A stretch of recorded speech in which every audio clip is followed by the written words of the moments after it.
Before we get started, please take this pretest to show what you know. Which of the following is a false statement? Take your time and choose wisely.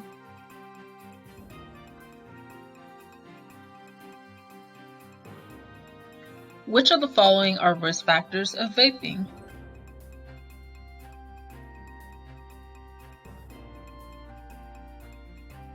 Which of these most accurately indicates how you feel about vaping? Levels of health/wellness if someone vapes. Hello, I am Michelle Jenkins, and I am here to talk to you about the background of vaping. Vapes are known as battery-powered e-cigarettes made of aerosol, which contain nicotine, chemicals, and flavoring. E-cigarettes were created for people who smoke actual cigarettes as a way to make it easier for them to stop smoking completely. The most common brand is called a Juul. One Juul pod contains 20 cigarettes worth of nicotine. They go by many different names, including but not limited to e-cigarettes, hookah pens, and dab pens. A vape is comprised of 4 components: the refillable cartridge, which holds the e-liquid, the atomizer, which heats the liquid, and the sensor, which turns on the vape, and a rechargeable lithium battery port that heats the vape to 400 degrees Fahrenheit.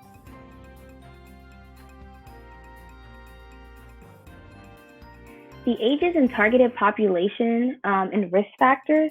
Vaping is the most commonly used form of nicotine amongst teens in the United States, and the brand Juul is the most commonly used among people aged 15 to 24. According to the Pew Research Center, young adults are more likely to use e-cigarettes than actual cigarettes, and people aged 30 and younger do not believe vaping is harmful. Vapes are said to be targeted towards younger individuals due to the many flavors, including but not limited to cotton candy and chocolate. E-cigarettes are the most popular tobacco product among adolescents, with 11.3% of high school students reporting use.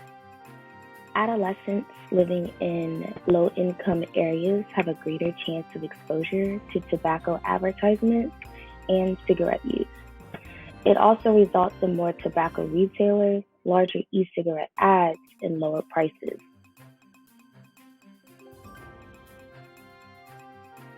Hi, I'm Tyra, and today I will talk about the target population and risk factors of vaping. What are the risk factors associated with vaping? Young individuals reported that they were more likely to use e-cigarettes because of the flavoring that was used. According to the Center for Disease Control and Prevention, 8 out of 10 middle school and high school students, roughly 200 million, have seen an e-cigarette commercial. Younger individuals also reported that they use e-cigarettes because they believe they are less harmful than traditional cigarettes. Because of the increase in the use of e-cigarettes among younger individuals, the federal government raised the legal minimum age to purchase tobacco products from 18 to 21 years of age, and in January 2020, they banned flavored tobacco products. Hi, my name is Olivia, and today I'll be talking to you about the short-term and long-term effects of vaping and how vaping relates to COVID-19. Now we are going to talk about some of the short and long-term effects of vaping. Some of the short-term effects include shortness of breath, increased coughing, mouth and throat irritation, and headaches. The long-term effects include permanent brain chemistry alterations. How to say no to the vape? Simply say no. An example could be, "No thank you," or "No, I'm not interested."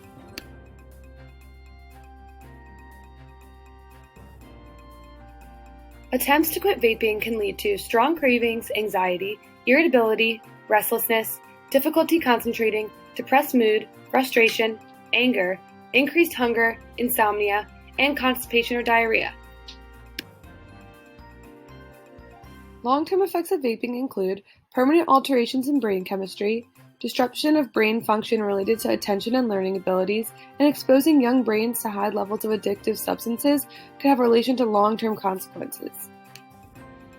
If you go back to where we talked about the short-term effects of vaping, some of those symptoms may make you more susceptible to severe COVID-19 symptoms. Inhaling irritating substances like the vape have the ability to interfere with the body's immune response and can lead to chronic inflammatory response in the airways.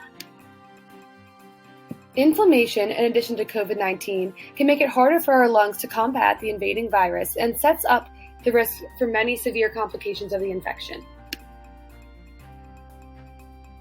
Hello, I'm Queena, and I will be talking to you about cigarettes versus vaping.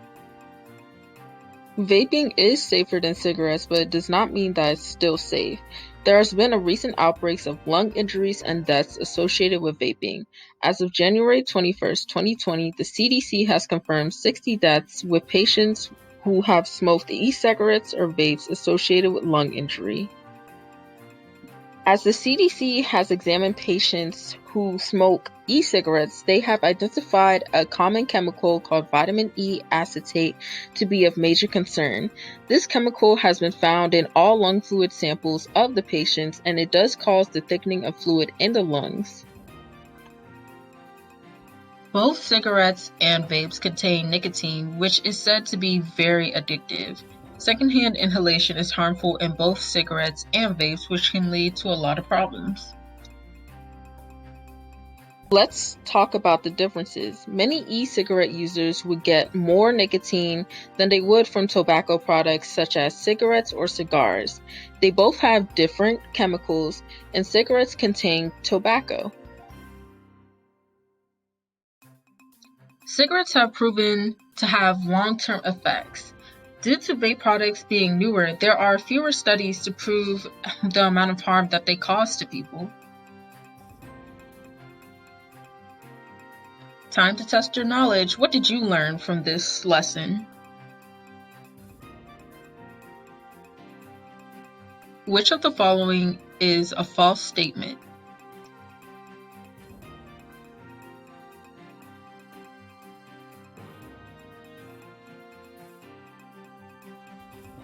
The correct answer is C. Vaping contains a healthier form of nicotine.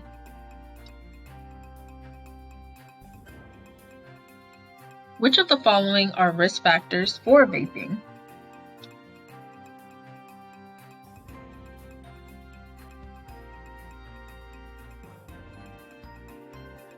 The correct answer is B. Socioeconomic status, gender, age, and media. Great job! Now that you have finished this lesson, take your time to talk about it with anybody. You could try your parents, your neighbor, your peers, your classmates. Just talk about what you learned and discuss it and talk it out.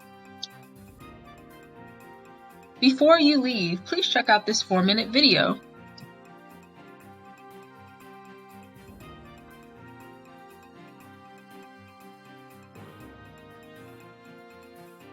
Thank you so much for tuning in to our breaking news. We hope that this news changed your views about vaping and that you learned a lot for the future.